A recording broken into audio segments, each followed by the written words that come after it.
That grand home. The towering ceilings, the gleaming floors, the pristine furniture, it was all immaculate, yet it lacked something essential. Warmth. Personality. A soul. It felt more like a museum exhibit than a place where someone actually lived. At first, I brushed it off, thinking maybe he was just too busy to make the house feel like a home. But as I spent more time there, I started noticing details that didn't quite add up. The expensive paintings on the walls? They looked untouched, as if no one had ever stopped to truly admire them. The fully stocked bar in the corner? The bottles were covered in a thin layer of dust, suggesting they hadn't been touched in a long time. Even the plush leather sofas, perfectly arranged, felt oddly stiff and unused. Still, I convinced myself that these were minor observations, not worth dwelling on. After all, we were happy, and that's what mattered, right? But then, little cracks started appearing in the picture-perfect life he had painted. At first, it was small things. Bills left unopened on the kitchen counter.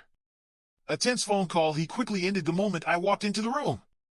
A credit card declined at a high-end restaurant, followed by a casual excuse about the bank making an error. Then, the little things turned into bigger things. One evening, I came home from work to find Ron pacing the living room, his jaw clenched, eyes dark with frustration. He barely acknowledged me, just muttering that he had a lot on his mind. The next day, I overheard him arguing with someone on the phone, his voice low but unmistakably desperate. And then came the final straw. A debt collector showed up at the house. The moment I opened the door, the man's expression shifted. He had clearly expected to see Ron, but instead, he found me. His gaze flickered with uncertainty before he finally asked, "Is Ron home?" When I told Ron about the visitor, he tried to laugh it off. "Some misunderstanding," he said. "Nothing to worry about." But I wasn't convinced. And deep down, I knew I was about to uncover something far more troubling than I had ever imagined. His daily routine was anything but conventional. Though he worked in finance, he rarely set foot in his office, just one day a week, at most. He once told me his boss was an old friend of his father's, so showing up every day wasn't necessary. Convenient, right? But instead of working from home, grinding through emails and reports, he'd get restless, irritable even, and decide he needed a shopping spree to take the edge off. While I was at my desk, focused on deadlines, my phone would ping. Another message. Another photo. There he was, standing in a high-end boutique, trying on yet another pair of luxury brand shoes. "Which one do you like best?" he'd ask. This wasn't a one-time thing. It happened 3 times a week, sometimes more. He wasn't exactly working, but it was his money. Who was I to say anything? And every single time he made a purchase, his social media would light up. Pictures from every angle. Designer labels on full display. Then came the waiting game, checking his phone obsessively, refreshing his notifications, eager for likes and comments from his followers. He had built a reputation for flaunting expensive things, and it seemed he was more invested in impressing strangers online than in reality itself. His influencer status meant he got invited to parties. Exclusive ones. But he never took me along. The excuses were always the same: he wasn't allowed a plus one, or he needed to network and make new friends on his own. It stung. I never said anything, but deep down, I knew what it meant. Then came the car. A sleek, high-performance luxury sports car. I couldn't wrap my head around how someone could justify spending that much money on a vehicle. But while his closet filled with designer clothes and his garage housed an overpriced status symbol, one thing became glaringly clear: he had zero interest in paying bills. We had agreed to split expenses. But month after month, he found ways to shift the burden onto me. It wasn't just rent. He made me cover his phone bill, his cable, things I didn't even use. Whenever I brought it up, he brushed it off. "We're partners," he'd say, "and since I'm letting you stay here for free, it's only fair you help out more." Looking back, it wasn't about the money. It was the sinking feeling in my gut, the unshakable sense that something was off. If he had the means to afford all these luxuries, why couldn't he cover basic bills? I was grateful for a rent-free place, sure. But I wasn't opposed to paying my own way, living independently if it meant I wouldn't be financially supporting someone else's reckless spending. Unlike him, I had a budget. A plan. I was saving, hoping to build a future, start a family. Shouldn't he be doing the same? If we weren't aligned on something as fundamental as that, then what were we even doing together? So, I sat him down. I laid it all out, bluntly and without sugarcoating. If we weren't on the same page, this needed to end. But he didn't hesitate. He swore he wanted the same things. He called me dependable. Promised he'd change. Said he'd cut back on his spending. I wanted to believe him. I really did. Then, one weekend, while he was out golfing, I decided to tidy up the garage. That's when I found it. A shoebox. Stuffed inside wasn't a collection of receipts or small trinkets. No. It was a mountain of unpaid credit card bills. My stomach dropped. Everything, his clothes, his car, his lifestyle, was funded by debt. He hadn't been spending money he had. He'd been borrowing. The illusion shattered. When he came home, I was already sitting at the table, every single bill laid out in front of me. The moment he saw them, his face drained of color. Then, panic. Then, anger. He started yelling, demanding to know why I had gone through his things. But I wasn't about to let him turn this on me. I know everything, I told him. You can't hide it anymore. At first, he tried to downplay it, said it was just a few overdue payments, nothing major. I wasn't buying it. If that's true, why haven't you paid them off? That's when he finally admitted it. He had lost his job. 4 months ago. I felt like I had been punched in the gut. He had still been going to the office once a week. We had still been texting throughout the day. He had made it seem like everything was normal. But it was all a lie. I demanded answers. How did this happen? Why hadn't he told me? His story spilled out. His boss, once lenient, had suddenly demanded more in-office hours. Ron refused. He felt disrespected. They argued. And just like that, he was fired. It's not a big deal, he said, brushing it off like it was nothing. I'll get another job in no time. My jaw clenched. You haven't even started looking, have you? His response made my blood boil. He had been taking a break for his mental health. He actually expected me to sympathize, to accept that he had spent months doing nothing, while I worked every single day to keep us afloat. Then, another bombshell, his parents weren't helping him either. He had asked, but they refused. They always favored my sister, he muttered bitterly, as if that justified everything. It all made sense now. The facade, the excuses, the financial burden placed on me while he continued living like he had unlimited funds. I stared at him, my chest tight with frustration. I love you, I told him, but this is not what I signed up for. I had fought to build financial stability. I knew what it was like to struggle, and I refused to let someone drag me back into that uncertainty. If you don't change, right now, I'm gone. For the first time, I saw real fear in his eyes. Maybe he finally understood I wasn't bluffing. He apologized, fast and desperate. He promised to fix things. I told him exactly what that meant. He needed to sell the car, pay off his debts, and stop spending on luxuries. But he resisted. What will people think? My friends will mock me. I didn't care. You're drowning in debt. Their opinions don't matter. Then, he had the audacity to ask if I could help him pay it off. No, I said firmly. This is your mess. You clean it up. I agreed to keep covering the essentials, our shared bills, daily expenses, but I wouldn't give him a cent beyond that. Until he took real steps toward fixing his situation, I wasn't even going to entertain a future with him. Grudgingly, he agreed. For now. In the months that followed, Ron took charge of his financial situation. He decided to sell his car, and since it was a sleek, high-end sports model, we got lucky. The sale brought in just enough to clear his loan, with a little extra left over to chip away at his remaining debts. After that, he started cutting back on unnecessary expenses, a challenge for someone who had never known restraint. Every small sacrifice felt like a battle, and there were plenty of moments where frustration and doubt crept in. But I pushed him forward, reminding him that this was the only way to regain control of his life. Slowly but surely, Ron chipped away at his debt. Seeing his determination made me feel proud, even though I knew there was still a long road ahead. We talked about him getting a job, something stable, something reliable. But that's when he surprised me. He revealed his dream of starting his own business. He spoke passionately about having an entrepreneurial spirit, about wanting to carve his own path. But I wasn't convinced. I've always been the cautious one, and Ron, well, he could be impulsive. I wasn't sure he had the persistence to see it through. Still, he had worked hard to clear his debts, so for once, I didn't fight him on it. Then, out of nowhere, Ron proposed. I was caught completely off guard. He told me he had done everything I asked, paid off his debt, taken responsibility, so now, we could finally focus on building a life together. Deep down, despite all my doubts, I loved him. And I wanted to believe in a future with him.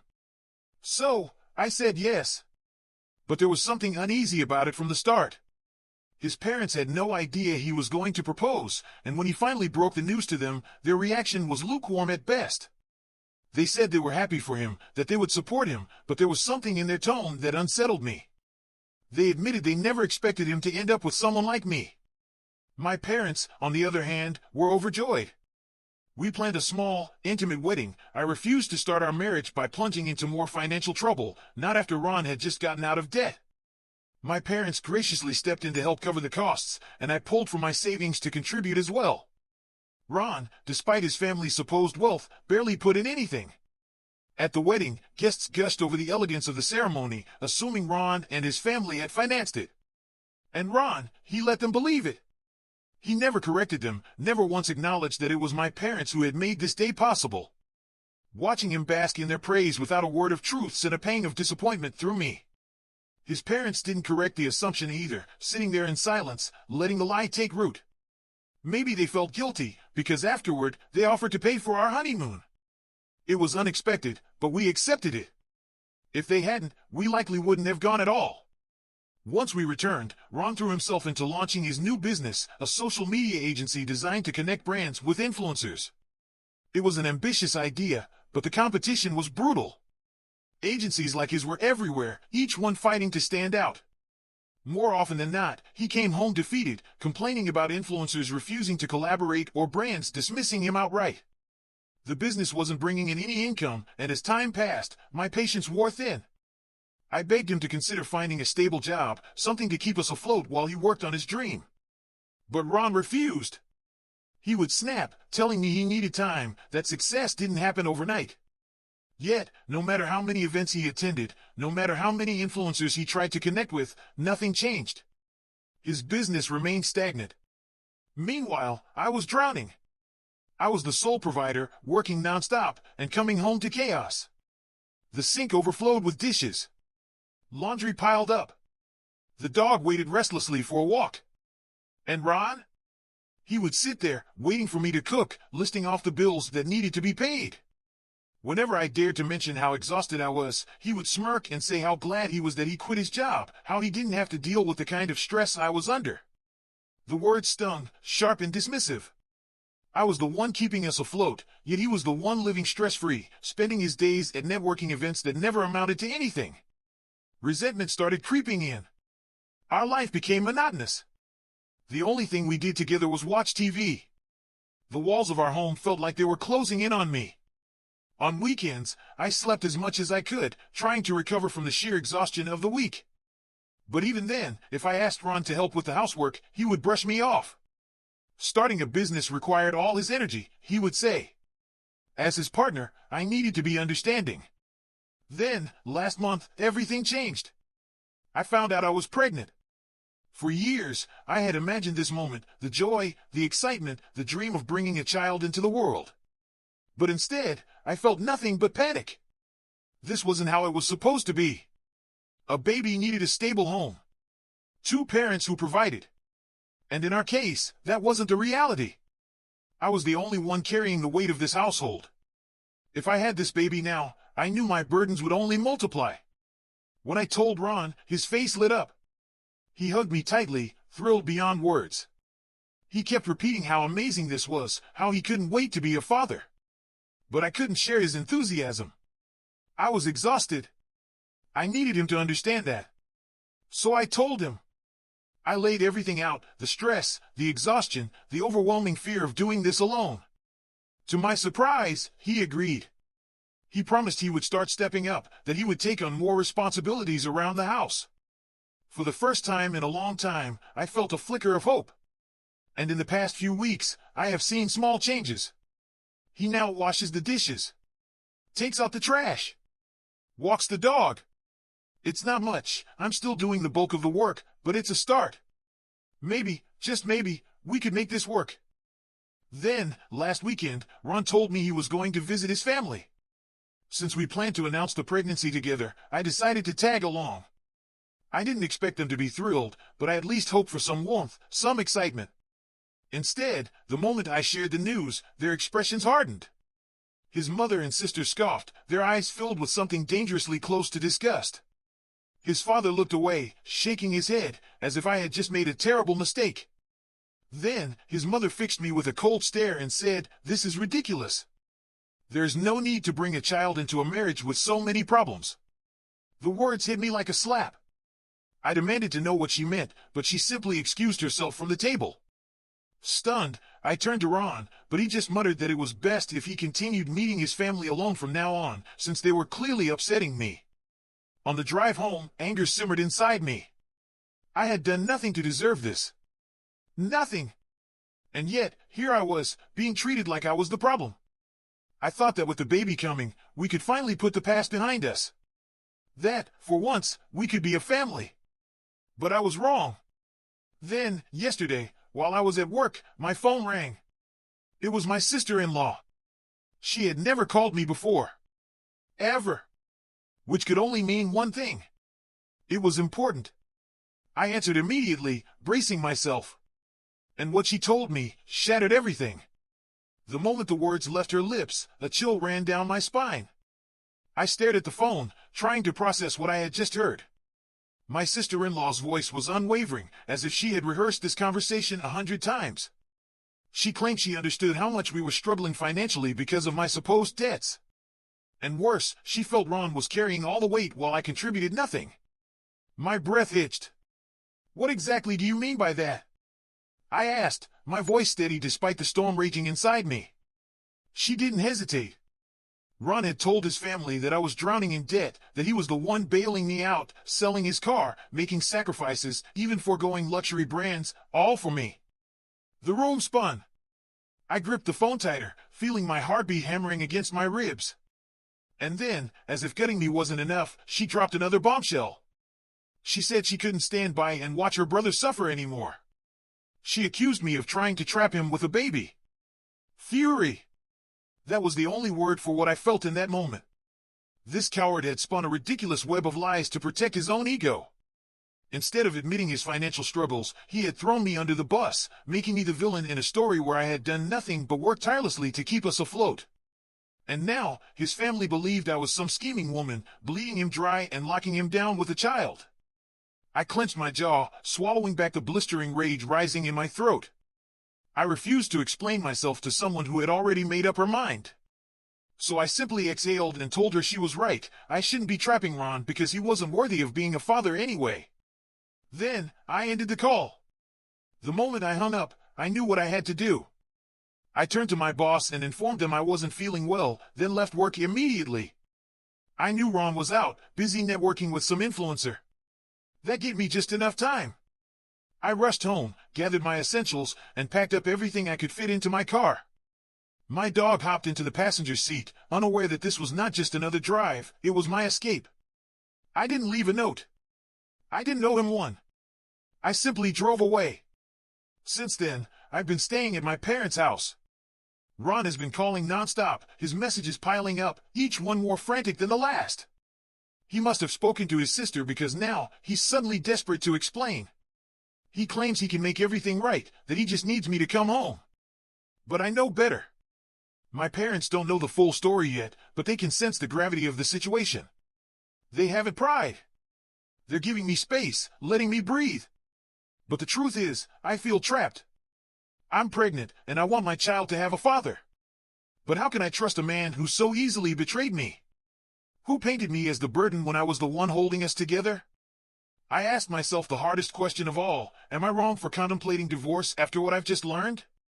Update 1. I finally sat down with my parents and told them everything. Their reaction was exactly what I expected: anger, disappointment, and a fierce determination to protect me. They, like everyone else who's heard this story, believe I need to leave Ron. Hearing their unwavering support made my decision clear. What he did wasn't just a mistake, it was calculated betrayal. For years, I had been nothing but loyal, dedicated, and supportive. And he? He spun a fabricated tale where I was the villain, just to save face. There's no coming back from that. I'm going to tell him it's over. Update 2. A week has passed since my last update. 2 days ago, I finally answered Ron's relentless calls. The desperation in his voice was palpable. He had been trying to reach me through my parents, but they refused to divulge details beyond confirming that I was staying with them. Yesterday, he showed up at their house. The moment I opened the door, I could see it, his panic, the weight of regret hanging off him like a heavy coat. He wasted no time, immediately apologizing, his words tumbling over each other. I let him speak. And when he finally ran out of breath, I asked him the only question that mattered: do you even understand what you're apologizing for? He nodded, his gaze darting away. He admitted that after I left, he called his sister, piecing together everything. And then, finally, reality sank in. I demanded to know why. Why had he done this? Why had he made up such outrageous lies about me? And that's when he started explaining. He told me about his insecurities, about how his family valued wealth and status above all else. How he was too ashamed to admit his own financial struggles, so he crafted a convenient scapegoat, me. When they asked about his missing car, instead of telling the truth, he wove a story where he was the noble husband sacrificing for his debt-ridden wife. He claimed he never thought it would matter since I wasn't close to his family anyway. I just shook my head in disbelief. I reminded him of all the hours I had put into my miserable job, just so we could have a roof over our heads. I reminded him how I had supported him through everything, only for him to betray me so effortlessly. Then, I told him my decision: I was filing for divorce. His face crumbled. He begged me to reconsider, pleading for the sake of our baby. But I stood firm. Marriage isn't a requirement for co-parenting. Our child deserved to grow up in a home free from deception, resentment, and constant conflict. Staying together would only make things worse. He kept pleading, but when he realized my resolve wouldn't waver, he had no choice but to leave. On his way out, he attempted to apologize to my parents, but they only stared at him in cold disappointment. They didn't say a single word. Update 3. Many of you suggested I reach out to his family and set the record straight. While I have no interest in seeing them, I do believe they deserve the truth. So, I wrote an email. A long, detailed one. I listed every expense I had ever covered for Ron. I attached screenshots of payments, proof that he was the one drowning in debt while I worked endlessly to keep us afloat. I laid everything out: the luxury purchases, the mounting bills, the lies. And finally, I made one thing clear: I wanted absolutely nothing from them. If Ron wanted to abandon our child, that was his choice. But he would be legally obligated to pay child support. Since sending that email, my phone has been lighting up. Ron is furious. His parents and sister are livid, bombarding him with questions, finally seeing him for who he really is. His sister even messaged me, apologizing, begging me not to leave the family. But I don't care about their apologies anymore. I have already made my decision. Next week, I meet with a divorce lawyer. As for my pregnancy, I am ready to do this alone. My child will grow up in a stable, loving environment, with or without Ron. My family stands by me, and I know I am strong enough to face whatever comes next. This is my final update. It's time to move forward, to focus on myself and my baby. And I will never look back.